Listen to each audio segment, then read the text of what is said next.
everyone, welcome back to my vlog. I'm Robin, or Hobbit's Reading List, and I feel like I've talked about this for the past month, because I have. This week, we are going to finish Wolf Hall. I am determined. I want to focus on my May TBR, and I can't do that until I finish this book.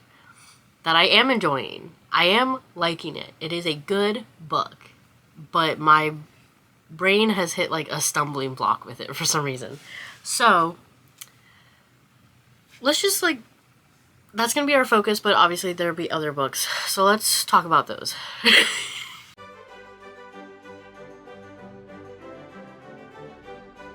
Obviously the reason I say that we need to talk about the other books is because I haven't read Wolf Hall yet. I feel like I'm starting every clip for the past month with just like an update on Wolf Hall, and the update is that I haven't read it. But it's only Tuesday. I will likely read it today. But yesterday I was doing a lot of running around, actually. I went to like personal training. I finished a book from last week's vlog. I had therapy. I ended up going to Torrid to do some shopping because of trying to like make my brain like my body. And I found some stuff. And then I had like an hour to kill before I had to drive to Chicago for a book club meeting. So I finished another book. But when I was driving back from the book club meeting, I started listening to The Missing Page by Sebastian, which is on my May TBR. And Sebastian is an auto-buy author for me. Like, I love her writing style. I like how she builds relationships. So, yeah. And The Missing Page is a sequel to Hither Page, both of which are in the Page and Summers series, which is, they're mystery novels, but they're also a queer romance. So, but it's so interesting. So, it takes place, Missing Page takes place 2.5 months after Hither Page, which is great because the prompt that led me to put Missing Page on my TBR was like winter vibes, and I was like, I think this is winter, but I'm not positive. It is, it's set in February. Yay! But The Missing Page, James is a doctor in this like small village in England. It's 3 years after World War II. He has what was it called then?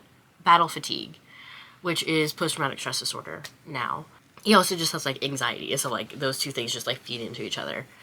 But he met Leo Page, who is actually a spy, and they ended up bonding and being attracted to each other and forming a thing while they were trying to solve this mystery in Hither Page.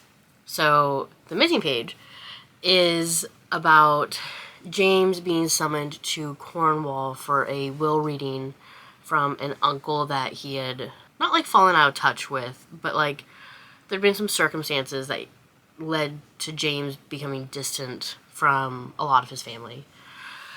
And so he goes down to Cornwall for this will reading, and Leo comes back to England in that time, learns about the will reading, and he's like, that's suspicious.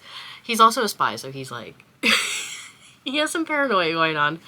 But, I mean, if you've ever read a mystery novel and there's a will reading, like, his suspicions are understandable. And so he actually goes down to Cornwall and sort of like comes up with a pretense of that explains like why he's there, so that him and James can be together.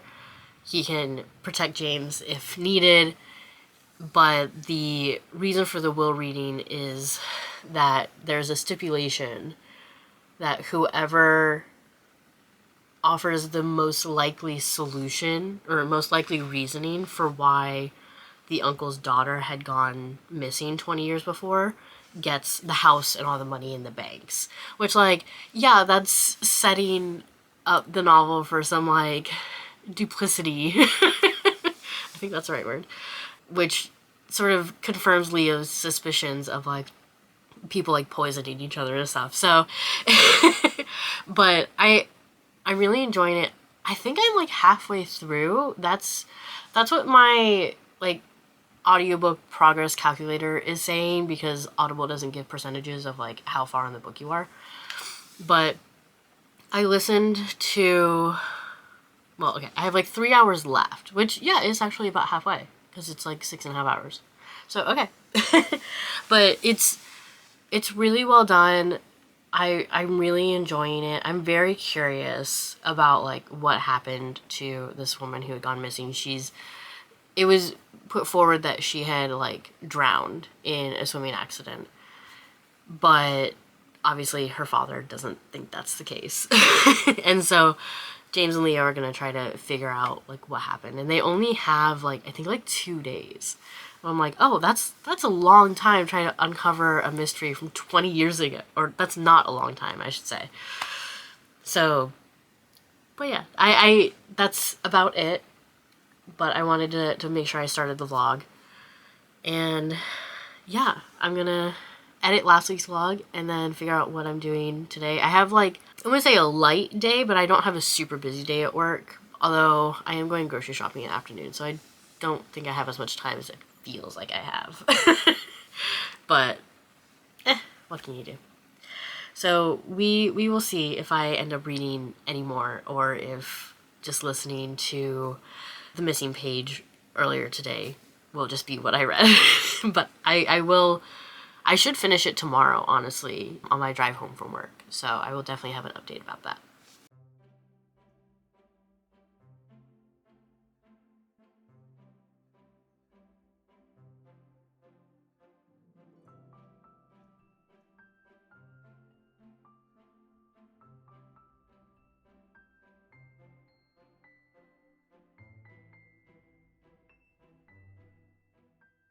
Okay, well, today has started off super fun. I knocked over my coffee right before I started filming, so I had to like scramble to clean that up.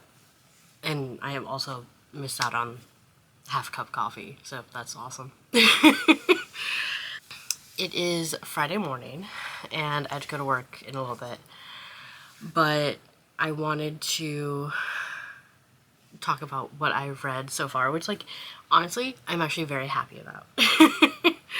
Because I finished listening to The Missing Page. I really liked how it ended. I wish there were more books in the series, because I'd be curious what Sebastian does. Because so far, the answers to the mysteries have, in this book and in the first book, sort of have like, I don't know if I can say they have a theme, because there's only 2 examples, but like they kind of have a theme. So I'd be curious if there are more, but as of now, there are only 2.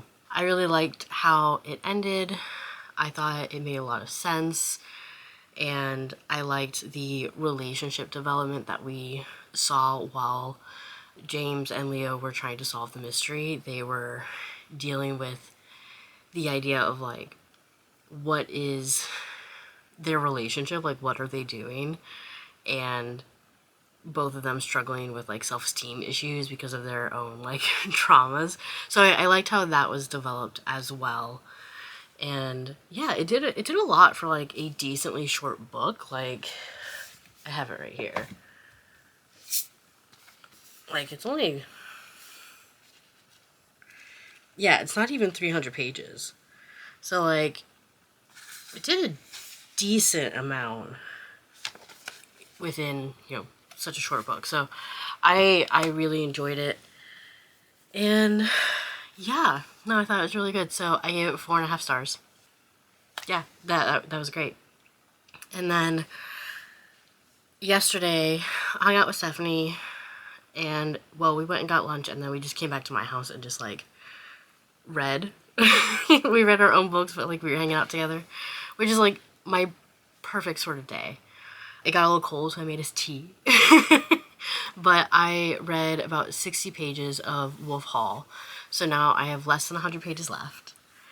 And Wolf Hall, because I haven't talked about it in this vlog, I think. Well, I have not read it in this vlog, but Wolf Hall is the first book in the Thomas Cromwell series which follows Thomas Cromwell as he becomes Henry VIII's most trusted advisor. And the first book is all about Cromwell like coming up within the court, becoming Henry's advisor, and then helping him arrange things to where he can divorce his first wife, Catherine of Aragon, to marry Anne Boleyn. Now, I've mentioned it in previous vlogs. In high school, I had an Anne Boleyn hyperfixation. Like, I have easily, like, 15-ish books about Anne Boleyn on a shelf right here. So I know the timeline of Anne's period. And if you know Henry VIII, you'll know that Anne was his second wife out of 6. But this first book is about her rise and then the start of the decline. Now, Anne was executed in 1536. This book does not go that far. I think it goes to 1535. So it is truly like the start of the decline, and then the actual execution happens in the second book. So because of that, I've been reading Wolf Hall for about a month now. And something in my brain will like just held off on resuming Wolf Hall just because I had gotten to the part where it's like, oh, the decline is starting now. And I didn't want to read that. But I need to finish this book. And I want to be clear, it is very well written, it's very well researched. I am actually enjoying it. I'm learning a lot. I hate this period because it's just like things just get worse and worse for Anne. Now, I will say the portrayal of Anne in this book is not, it's more like vindictive and cold than what I've read about Anne in some of her biographies. Like, some of them do present her as this like cold, manipulative, vindictive person, which I'm not denying, but like I feel like that's kind of Anne's like only personality. Like it's not really showing Anne's like the warmth as well. Like it's kind of only portraying her as manipulative, which like that's fine. Because of that, it kind of makes it easier to read because it's like I'm not really rooting for her in this book, which makes me sad.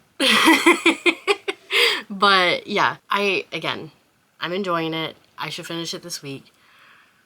And yeah. So there's that. And then I am going to leave for work in a little bit, in about 10 minutes. And I am actually starting a new audiobook, which is The Beheading Game, which is about Anne Boleyn. So I'll be very interested because this premise is wild. So the Beheading Game starts after Anne Boleyn is executed. She wakes up with her head like between her knees because she had her head chopped off. She sews her head back on and wants revenge against Henry, and I think also to secure Elizabeth's place in the succession. And while she's doing this, she also sort of teams up with this sex worker, and they have a thing. Like, they have a thing. And I'm like, I was recommended this book because someone knew about my Anne Boleyn hyperfixation, and I was like, this sounds like the best fan fiction I could have ever. So yeah, I'm very excited. I will start the audiobook today. So this is gonna be like an Anne Boleyn week. But yeah, I'll be so interested. I hope I like the narrator. I kind of bought the audiobook without previewing it, which was a decision on my part. So, alright, I'm going to go ahead and get into that and hope that I like the Beheading Game because I'm very excited about it.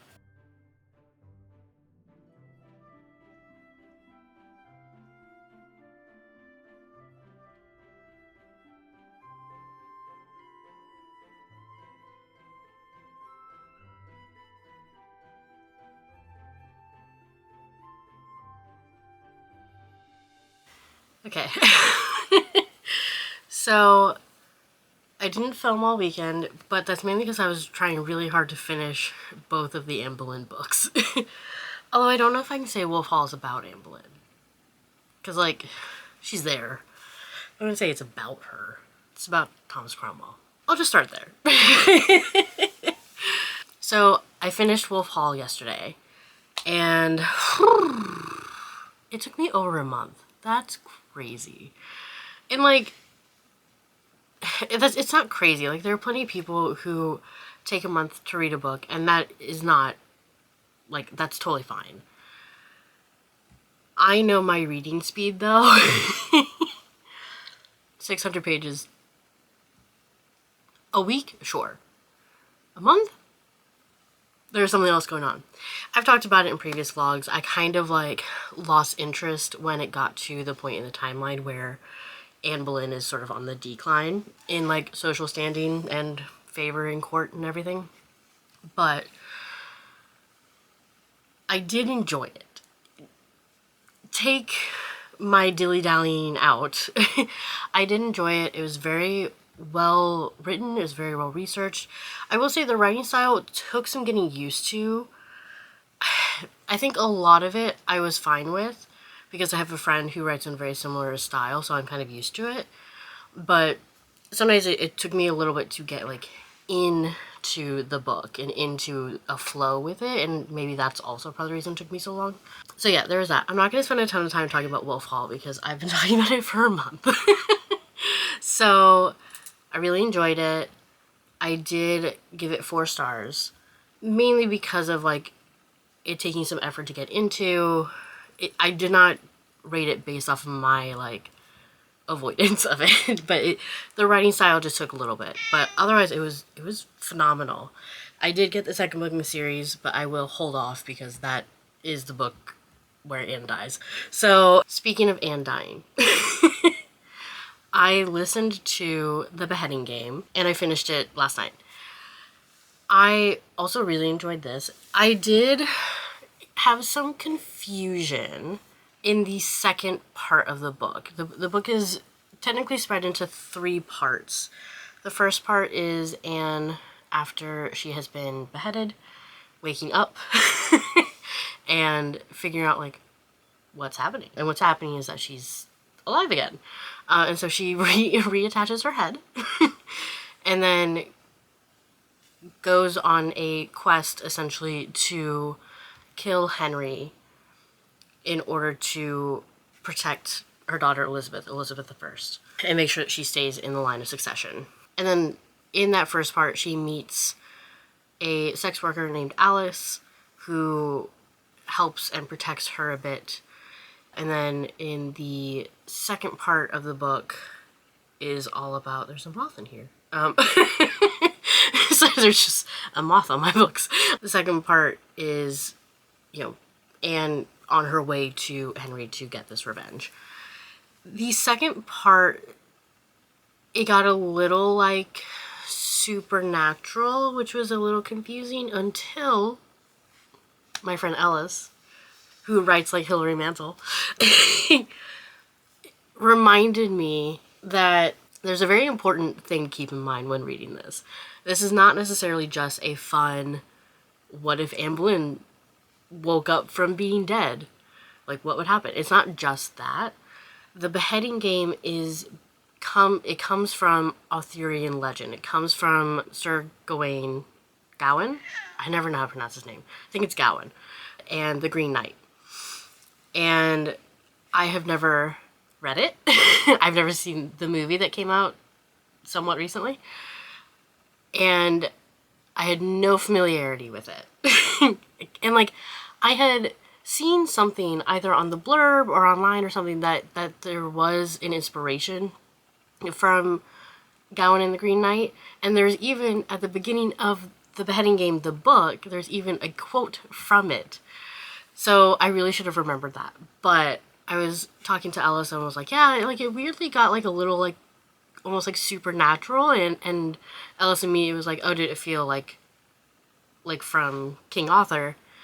And I was talking about it, and they're like, yeah. So it's just an important, you don't need to know a ton, I think, but, like, it's an important thing to remember, especially in that second part of like, that is a big inspiration. And it does make a lot of sense, especially towards the end of the book. It all like comes full circle and it's like, oh, right, of course, yes. So I probably would have picked up on that. Well, maybe not if I didn't, because I didn't know anything about it.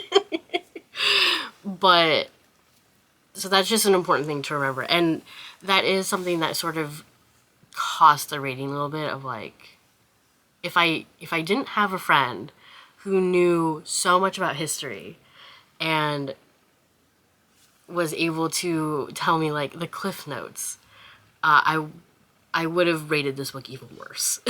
Because I would have been like, that was really random. It wasn't. It was actually very intentional.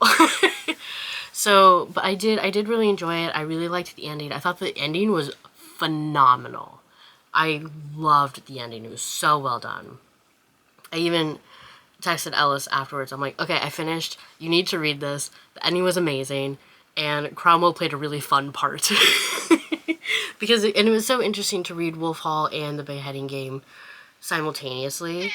Even though in Wolf Hall, like, we're not at the part where, you know, that Anne is sort of focusing on, which was like her trial and her execution and everything. But it was really interesting to see them working together, because that is something that Anne thinks about a lot of, like, I thought Cromwell was my man. I thought he was my ally, and then he arranged this whole thing because of Henry. But, so yeah, I thought it was really, really well done. I also gave it 4 stars.